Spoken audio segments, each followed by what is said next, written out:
सभी 24 एकादशी में निर्जला एकादशी को सबसे महत्वपूर्ण और सबसे बड़ी एकादशी माना जाता है। और ये जो एकादशी तिथि है ये इस बार 6 जून को पड़ रही है। अब इस एकादशी के दिन आप सभी लोग इस एकादशी का कैसे लाभ प्राप्त कर सकते हैं और किस तरह से भगवान विष्णु की आराधना कर सकते हैं और क्या उपाय इस दिन किए गए सर्वोपरि आपके लिए होने वाले हैं, इस वीडियो में हम विस्तार से बात करेंगे। तो जैसा कि आप सभी को पता है कि महीने में 2 एकादशी आती हैं, एक शुक्ल पक्ष की और एक कृष्ण पक्ष की। इस तरह से 24 एकादशी एक वर्ष में आती हैं। और यहाँ देखिए जो एकादशी का दिन होता है ना, वो भगवान विष्णु माँ लक्ष्मी की आराधना करने का दिन होता है। एकादशी का व्रत बहुत अच्छा माना जाता है। जो लोग उपवास रखते हैं वो इस दिन को मानते हैं कि हाँ, एकादशी व्रत करने से जीवन में बहुत सारी चीजें बदलती हैं। व्रत रखना, पूजा करना, दान करना, ये सभी आपके सुख समृद्धि में भोग करते हुए समय मोक्ष को प्राप्ति का कारण भी बनता है। अब निर्जला एकादशी को सबसे ज्यादा महत्वपूर्ण क्यों माना गया है? जैसा कि नाम से प्रतीत होता है, निर्जला यानी कि बिना जल ग्रहण किए हुए इस दिन का व्रत किया जाता है। कब है? तो देखिए 6 जून शुक्रवार के दिन पड़ रही है, ठीक है। और यहाँ जो ये सबसे कठिन है, देखिए इस दिन बिना जल पिए व्रत रहा जाता है, इसलिए इसको जो करना होता है वो बहुत कठिन होता है, यानी कि पानी भी नहीं पीना होता है इसमें। तो अब इस दिन आप कैसे इस श्रेष्ठ दिन का जो लाभ है वो आप उठा सकते हैं, चलिए जानते हैं। आगे बढ़ने से पहले छोटा सा निवेदन, चैनल पर पहली बार आए हैं, अभी तक चैनल को सब्सक्राइब नहीं किया है तो जरूर कर लें। तो अगर आप सभी एकादशी का व्रत रखते हैं तो बहुत अच्छी बात है, इससे ज्यादा अच्छा कुछ हो नहीं सकता। और नहीं रखते हैं तो इस दिन आप निर्जल रहकर इस दिन के व्रत को कर सकते हैं। कैसे इस व्रत को किया जाता है? तो देखिए इस व्रत को करने के लिए सर्वश्रेष्ठ क्या है कि आप अपना पूरा यत्न प्रयत्न अपना पूरा लगाएं इस व्रत को करने के लिए। व्रत करने से पहले भगवान से प्रार्थना करें कि हे प्रभु, आपकी दया दृष्टि मुझ पर बनी रहे, मेरे समस्त पाप नष्ट हों। और भगवान विष्णु के साथ माँ लक्ष्मी की आराधना भी करें। देखिए भगवान विष्णु की जो पूजा है ना, उसमें तुलसी दल का बड़ा महत्व माना गया है। तो तुलसी दल भगवान विष्णु को जरूर समर्पित करें।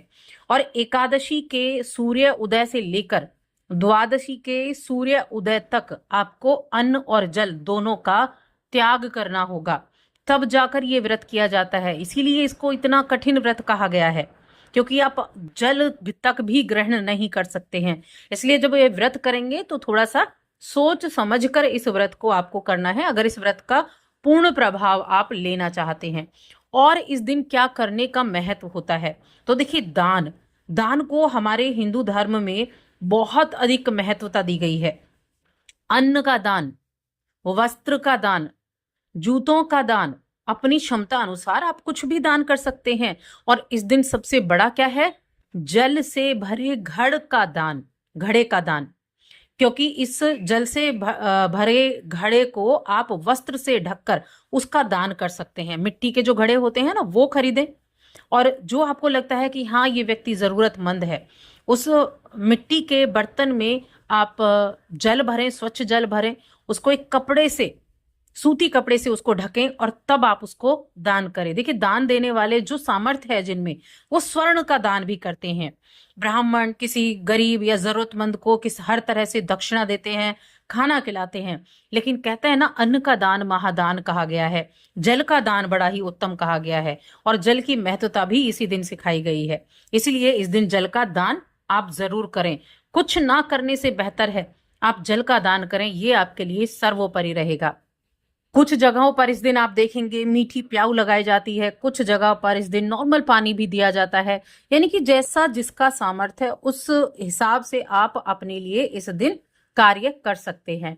और भगवान विष्णु का एक मंत्र है, ओम नमो भगवते वासुदेवाय नमः। इस मंत्र का लगातार अपने मन में पूरा दिन उच्चारण करते रहें। और साथ ही देखिए कथा, निर्जला एकादशी की कथा या तो पढ़ें या सुने, आप जरूर करें। अगर आप व्रत नहीं भी रखते हैं तब भी आप ये थोड़ा जल का दान आप करेंगे, इस मंत्र का जप आप लगातार अपने मन में करेंगे। और साथ ही इस निर्जला एकादशी की कथा या तो सुने या पढ़ें, इन दोनों चीजों को आप कर सकते हैं। और उस दिन इस अगले दिन आप किसी ब्राह्मण को विधि पूर्वक भोजन कराएं। अगर आप व्रत रखते हैं उसके बाद अन्न और जल ग्रहण करें। और इसके अलावा जो तुलसी का पत्ता मैंने इस भगवान विष्णु को अर्पित करने के लिए बताया, वो आप एक दिन पहले तोड़कर रखेंगे। इस दिन पत्ता ना तोड़ें, उसको एक दिन पहले आपको जरूर तोड़ना है, क्योंकि तुलसी पत्र जो होता है ना, इसकी पूजा में बहुत आवश्यकता होती है, लेकिन एक दिन पहले तोड़ना है आपको। उस दिन ना तोड़े, भूल कर भी ना तोड़ें। साथ में इस जो चावल हैं उनका सेवन घर में कोई भी व्यक्ति ना करे। और इस चीज को अगर आप पूरी तरह से इस चीज का परहेज करते हैं तो बहुत अच्छा है। प्याज और लहसुन, देखिए इनको तामसिक भोजन माना गया है, इनका भी सेवन घर परिवार में आज के दिन आप ना करें तो बहुत अच्छा रहेगा। और पीले रंग के या फिर सफेद रंग के या हल्के गुलाबी रंग के ये वस्त्र आप पहने। अगर हम इस एकादशी की कथा के बारे में बात करें तो इसमें ऋषि वशिष्ठ और उनके 6 पुत्रों के बारे में ये कथा का वर्णन है। और इस कथा के अनुसार वशिष्ठ ऋषि ने के जो 6 पुत्र थे वो अपने जीवन में तपस्या कर रहे थे। उन्होंने वैष्णवी यज्ञ का आयोजन किया। यज्ञ के समय 6 पुत्रों ने आग्नेय धूम्रपान किया, अर्थात विधिवत जलपान किया। इसके बाद अन्न और पानी का उपयोग करना शुरू कर दिया। लेकिन अचानक एक पुत्र ने एकादशी तिथि के व्रत का स्मरण किया और अपने पिता को बताया।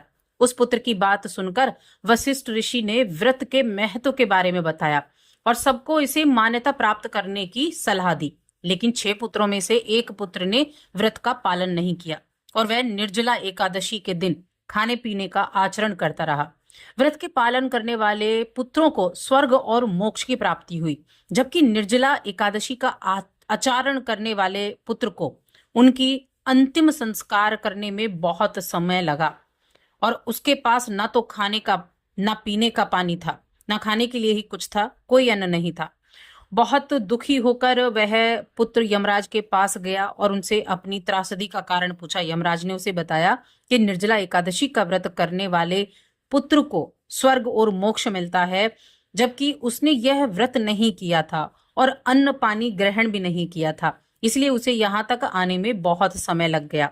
यमराज ने उसे दया की और उसे पुराने जीवन की याद दिलाते हुए उसको ऐसी शक्ति दी और उसे पुनर्जन्म लेने पर उस व्रत को करने की सलाह भी दी। उस व्रत ने उस पुत्र को, जब उसका अगला जन्म हुआ तब उस पुत्र ने उस व्रत को किया और तब भगवान विष्णु की उस पर कृपा हुई और अंत में जाकर उनको स्वर्ग की प्राप्ति हुई। तो इतना महान ये जो निर्जला एकादशी का व्रत है इसको बताया गया है। इसकी जो पौराणिक कथा है वो काफी लंबी है, आप चाहें तो मैं उसको विस्तार पूर्वक अगली वीडियो में आपको बता सकती हूँ जो काफी लंबी है, तो उसको हम बाद में जानेंगे अगर आप कमेंट करते हैं तो। लेकिन हाँ, इस दिन का लाभ आप जरूर उठाएं। भगवान विष्णु माँ लक्ष्मी की आराधना जरूर करें। व्रत नहीं कर सकते हैं तो मंत्र का जप जरूर करें और साथ ही चैनल को सब्सक्राइब कर लें।